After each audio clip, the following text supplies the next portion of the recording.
ये बोलना बहुत आसान है कि 7 से 10, 2 से 5, 8 से 11, 9 घंटे की सेल्फ स्टडी करो। ऐसे पढ़ लो, जिस दिन कोचिंग है उस दिन इसको टाइम को एडजस्ट करके 3-4 घंटे की सेल्फ स्टडी कर लो, हो गया तुम्हारा टाइम मैनेजमेंट। लेकिन ये तुम्हें हर कोई सिखा रहा है, but that is not the real answer and I will tell you the real answer. अगर तुमने ढंग से पढ़ाई नहीं करी तो ये सारे डिस्ट्रैक्शन जो हैं ये सब तुमसे दूर चले जाएंगे। ये कभी भी तुम्हारे पास, तुम्हारी गर्लफ्रेंड बॉयफ्रेंड सब तुम्हें छोड़ देंगे, कोई तुम्हारे पास नहीं ठहरेगा। अभी सब मीठी मीठी बातें करेंगे, बाद में सब कोई अमीर लड़का या कोई और अमीर लड़की या कोई फेमस व्यक्ति के साथ चले जाएंगे तुम्हें छोड़ के, क्योंकि तुम सक्सेसफुल नहीं हो। और अनसक्सेसफुल व्यक्ति के साथ कौन ही रहना चाहता है। एंड तुम्हें बुरा लगे तो लगे, लेकिन सच्चाई यही है कि तुम अमीर नहीं हो और तुम्हें ही अपने घर वालों में सबसे पहला अमीर बनना है, सबसे पहला करोड़पति अरबपति बनना है। और वो तभी पॉसिबल हो पाएगा जब तुम अपनी पढ़ाई पे फोकस करोगे। तुम आईआईटी नीट या किसी भी कॉम्पिटेटिव एग्जाम की प्रिपरेशन कर रहे हो और तुम्हारी सबसे बड़ी प्रॉब्लम आ रही है टाइम मैनेजमेंट की। तुम्हारा नेक्स्ट एग्जाम आने वाला है, तुम्हें उसकी प्रिपरेशन करने का टाइम नहीं मिल पा रहा है, तुम्हारे डीपीपी सॉल्व नहीं हो पा रहे हैं, तुम्हें थ्योरी पढ़ने का टाइम नहीं मिल पा रहा है, तुम्हारे बैकलॉग्स कवर नहीं हो पा रहे हैं। तो इस वीडियो में बात करूंगा कि टाइम मैनेजमेंट को वंस एंड फॉर ऑल कैसे ख़त्म करें। इस वीडियो को देखने के बाद मुझे नहीं लगता कि तुम्हें किसी भी टाइम मैनेजमेंट की वीडियो को देखने की ज़रूरत पड़ेगी। एंड इस वीडियो से मैं तुम्हारी प्रिपरेशन का टाइम मैनेजमेंट सॉल्व नहीं करूंगा, तुम्हारी लाइफ का टाइम मैनेजमेंट सॉल्व कर दूंगा। बिकॉज बहुत लोगों को मिसकंसेप्शन होती है। और देखो, मैं ऑनेस्टली बताऊं, ये बोलना बहुत आसान है कि 7 से 10, 2 से 5, 8 से 11, 9 घंटे की सेल्फ स्टडी करो। ऐसे पढ़ लो, जिस दिन कोचिंग है उस दिन इसको टाइम को एडजस्ट करके 3-4 घंटे की सेल्फ स्टडी कर लो, हो गया तुम्हारा टाइम मैनेजमेंट। लेकिन ये तुम्हें हर कोई सिखा रहा है, but that is not the real answer and I will tell you the real answer. मेरा पर्पस इस वीडियो के थ्रू तुम्हें एक रोड मैप देना नहीं है कि भाई ऐसे टाइम मैनेज करो। मैं तुम्हें समझा रहा हूं कि टाइम मैनेजमेंट हर किसी के लिए डिफरेंट होगा। क्यों? क्योंकि कभी तुम्हें फिजिक्स को प्रायोरिटी देनी पड़ेगी, कभी तुम्हें मैथ्स के ट्रिग्नोमेट्री के क्वेश्चंस को प्रायोरिटी देनी पड़ेगी, कभी तुम्हें केमिस्ट्री में फिजिकल केमिस्ट्री की थ्योरी को प्रायोरिटी देनी पड़ेगी। तुम्हारी priority day by day change होगी, वीक बाय वीक तो छोड़ दो, डे बाय डे चेंज होगी। तुम्हारा time table day by day change होगा। एंड इसीलिए मेरा जो पॉइंट है वो ये है कि यार मैं तुम्हें सोल्यूशन देने नहीं आया हूं यार, मैं तुम्हें सोल्यूशन देने वाला बनाने आया हूं। एंड मैं चाहता हूं कि तुम एक स्टेज पे पहुंचो जहां पे तुम्हें किसी और से सोल्यूशन मांगने ना पड़े। तो अब हम इसकी जड़ तक जाएंगे और समझेंगे और इस पर विचार करेंगे कि यार टाइम मैनेजमेंट की प्रॉब्लम क्या है, क्यों है और इसे निकलना कैसे है। क्योंकि जब तक तुम इस प्रॉब्लम को जड़ से नहीं समझोगे ना, तब तक तुम कुछ भी कर लो, तुम नहीं निकल सकते इस प्रॉब्लम से। और तुम्हारे पास ये प्रॉब्लम, आज तुमने मेरी वीडियो देख ली, तुम्हें एक हफ्ते सोल्यूशन मिल, एक हफ्ते तुम खुश रहोगे, फिर उसके बाद तुम्हें कोई दूसरी वीडियो लगी जाएगी। क्योंकि मैं तुम्हें जानता हूँ, मैं तुम्हारे शूज़ में रह चुका हूँ, मुझे पता है कि टाइम मैनेजमेंट एक इशू है। लेकिन after giving I I T, after getting into I I T and after being in I I T for 4 years, what I have learn about time management I am going to tell you in this video. सबसे पहले ये समझो कि तुम्हारे पास दिन के 24 घंटे हैं और जिसकी AIR 1 आएगी उसके पास भी 24 घंटे होंगे।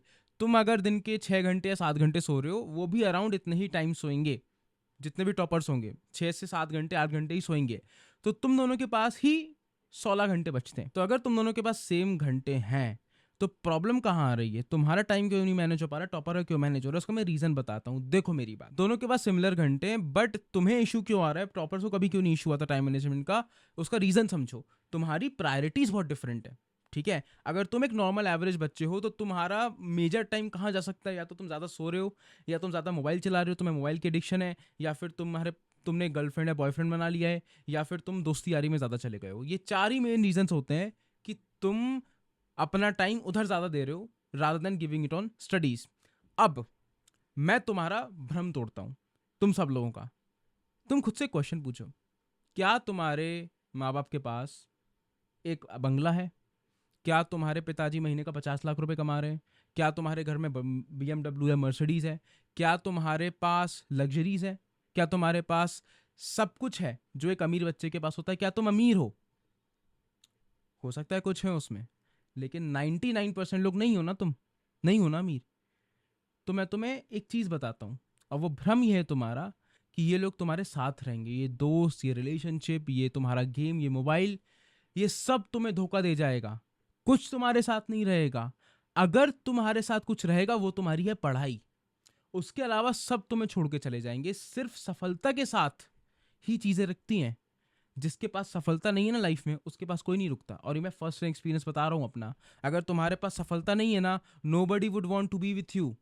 अभी चलो ठीक है तुम बच्चे हो तो समझ में आ रहा है, बट आज से 3 साल 4 साल 5 साल बाद जब तुम खुद को देखोगे ना, तुम रियलाइज करोगे कि मैंने कितनी बकवास चीज़ों के लिए अपनी पढ़ाई को हैम्पर करा। तो सबसे पहले तुम्हारा भ्रम टूटना ज़रूरी है कि जो तुम चीज़ें कर रहे हो ये एक्चुअली में वैल्यूएबल है, ये एक्चुअली में मैटर करती हैं। None of it matters, and तुम्हें बुरा लगे तो लगे, लेकिन सच्चाई यही है कि तुम अमीर नहीं हो और तुम्हें ही अपने घर वालों में सबसे पहला अमीर बनना है, सबसे पहला करोड़पति अरबपति बनना है। और वो तभी पॉसिबल हो पाएगा जब तुम अपनी पढ़ाई पे फोकस करोगे। तुम्हें गरीबी से निकालने के लिए तुम्हारे पास सिर्फ एक ही वेपन है, तुम 2 नंबर का काम तो करोगे नहीं, है ना, करना भी नहीं चाहिए। तुम क्या कर सकते हो? तुम ना तो बहुत अच्छे ट्रेडर हो, ट्रेड के लिए भी कैपिटल चाहिए होता है। तुम्हें सिर्फ पढ़ाई ही गरीबी से बाहर निकाल सकती है, वो भी आईआईटी जाके। And yes, I might be sounding very very contradictory कि यार आईआईटी नहीं करी तो क्या अमीर नहीं बन पाऊंगा, ऐसा नहीं है। लेकिन आईआईटी करने से अमीर बनने का बहुत ज्यादा एक रास्ता खुल जाता है। तुम्हें तो जितने ज्यादा रास्ते मिले हो तुम्हें उतने ज्यादा रास्ते पकड़ने चाहिए ना। तो सिंपल सी एक बात समझो कि तुम जिस भ्रम में जी रहे हो कि भाई मैं जो चीजें अभी कर रहा हूं वो मैं कर सकता हूं अफोर्ड करना, नहीं कर सकते तुम अफोर्ड।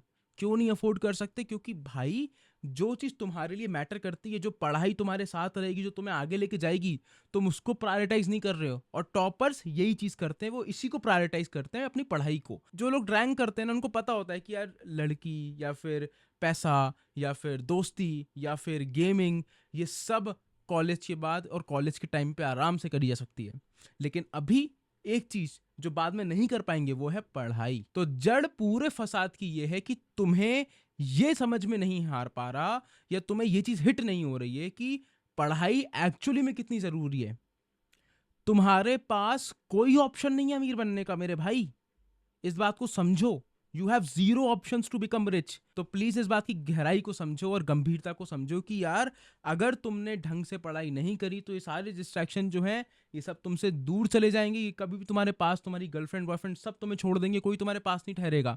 अभी सब मीठी मीठी बातें करेंगे, बाद में सब कोई अमीर लड़का या कोई और अमीर लड़की या कोई फेमस व्यक्ति के साथ चले जाएंगे तुम्हें छोड़ के, क्योंकि तुम सक्सेसफुल नहीं हो। और अनसक्सेसफुल व्यक्ति के साथ कौन ही रहना चाहता है? और तुम्हें लग रहा होगा कि यार मैं बहुत सेल्फिश बात कर रहा हूँ, राइट? सेल्फिश होना पड़ेगा।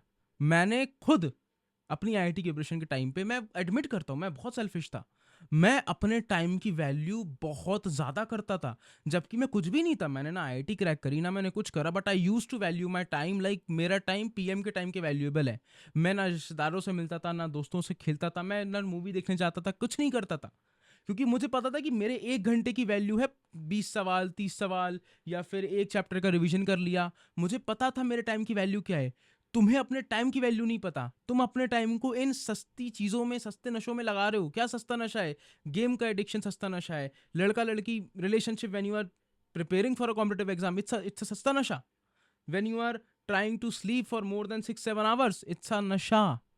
ये मत सोचो कि तुम 10 घंटे सो रहे हो तुम बहुत महान काम कर रहे हो, नहीं। अगर तुम्हारे पास दोस्ती यारी ज़्यादा हो रही है, इट इज़ अ नशा। यू हैव टू अंडरस्टैंड कि तुम्हारे टाइम की एक्चुअल वैल्यू क्या है, और यही है जड़। अगर तुमने इस वीडियो को देखने के बाद ये समझ लिया कि भाई आई एम द फकिंग गाय और girl, I am the man और द वुमेन, मैं ही हूं।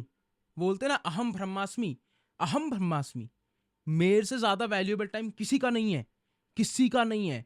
और इसलिए मुझे किसी को अपना टाइम नहीं देना, सिर्फ अपनी स्टडीज को, अपने पढ़ाई को अपना टाइम देना है। क्यों? क्योंकि उससे ज्यादा इंपॉर्टेंट अभी कुछ नहीं है मेरे लिए, एटलीस्ट 1-2 साल। अगर तुम ये समझ लोगे, तुम्हें आज के बाद किसी को भी टाइम मैनेजमेंट की लिए सर्च नहीं करना पड़ेगा यूट्यूब पे कि टाइम कैसे मैनेज करें, 12 घंटे कैसे पढ़ें, 10 घंटे कैसे पढ़ें, 10 घंटे में से 3 घंटे फिजिक्स को दें, 4 घंटे केमिस्ट्री को दें। देखो, मुझसे ज़्यादा तुम्हें पता है कि तुम्हारे कहाँ लगे हुए हैं। मुझसे ज़्यादा तुम्हें पता है कि तुम्हारे फिजिक्स में कितने लगे, केमिस्ट्री में कितने लगे, मैथ्स में कितने लगे। तो मुझसे ज़्यादा तुम्हें ये पता है कि तुम्हें हर दिन में 10 घंटे में से किसको कितने घंटे देने चाहिए। That's the most basic thing you can do. अगर उसके लिए तुम्हें यूट्यूब वीडियो देखना पड़ रहा है ना, तो तुम्हें सच में बहुत हेल्प की ज़रूरत है फिर। तो मेरी बात समझो इस बात को कि यार it is not what you are looking for. You are not looking for a time table, you are escaping from that reality and giving your mind a solution, fake solution, कि देखो मैं तो टाइम टेबल सर्च कर रहा हूँ ना, मैं at least acknowledge तो कर रहा हूँ मेरे को टाइम टेबल की प्रॉब्लम है, टाइम मैनेजमेंट की प्रॉब्लम है। हाँ, तुम्हें प्रॉब्लम है, लेकिन तुम सोल्यूशन नहीं ढूंढ रहे हो, तुम उसकी जड़ तक नहीं जा रहे हो, तुम उस पर मलहम लगा रहे हो। तुम उस पर मलहम नहीं लगाना, तुम्हें उसकी जड़ तक जाकर उसको जड़ से उखाड़ के फेंकना है, ताकि ये कभी प्रॉब्लम तुम्हारा आई ना, समझे? आई होप इस वीडियो से तुम्हें थोड़ा बहुत समझ में आया होगा। मैं एक क्विक समरी दे देता हूँ तुम्हें इस वीडियो की कि यार देखो, चीज़ें ना समझाना बहुत आसान होता है, लेकिन मैंने थोड़े रफ एग्जांपल्स दिए इस वीडियो में क्योंकि मैं चाहता हूँ कि तुम इस बात को समझो कि तुम्हारी लाइफ में सबसे ज़्यादा इंपॉर्टेंट इस वक्त तुम्हारी पढ़ाई है। मैं एग्जांपल देता हूँ अपना खुद का। जब मैं आईआईटी की प्रिपरेशन कर रहा था, मेरा वेट बहुत बढ़ गया था, मेरा वेट 80 किलो पार पहुंच गया था। एंड उस टाइम पे मेरे को अपनी हेल्थ वैल्यूबल लगती ही नहीं थी। तो मेरे घर वालों ने मुझे बहुत फोर्स किया, बहुत दवाइयाँ खिलाई, बहुत डॉक्टर के पास दिखाया, मेरा तो वजन कम ही नहीं हुआ। आईआईटी पहुंचने के बाद सेकंड थर्ड ईयर में मैंने रियलाइज करा कि I can't live like this. 3-4 महीने लगे, मेरे को वजन मेरा 10 किलो कम हो गया। तो if I look at it, 10 kilo कम करना was a matter of 3 months। But I did not do it while I was studying for IIT, क्योंकि मेरे लिए प्रायोरिटी नहीं थी। तुम्हारे लिए सच्चाई ये है कि प्रायोरिटी नहीं है पढ़ाई, इसलिए तुम्हें टाइम मैनेजमेंट के लिए सर्च करना पड़ रहा है यूट्यूब पे। अगर तुम्हारे लिए पढ़ाई प्रायोरिटी होती ना, तुम कभी टाइम मैनेजमेंट सोचते भी नहीं। तो अगर इस वीडियो से कुछ सीखने को मिला तो अपनी प्रॉब्लम कमेंट करना if you have more problems, because मैं वीडियो टॉपिक सिलेक्ट करता हूँ कमेंट से ही। एंड ये मुझे लगा कि बहुत सारे लोग टाइम मैनेजमेंट के बारे में पूछ रहे हैं, so I thought let me come out and share a perspective कि it is not a brain problem और a technical problem. Anybody can make a time table for themselves. It is a दिल का problem, it is a heart problem, it is a problem of your priority. समझे?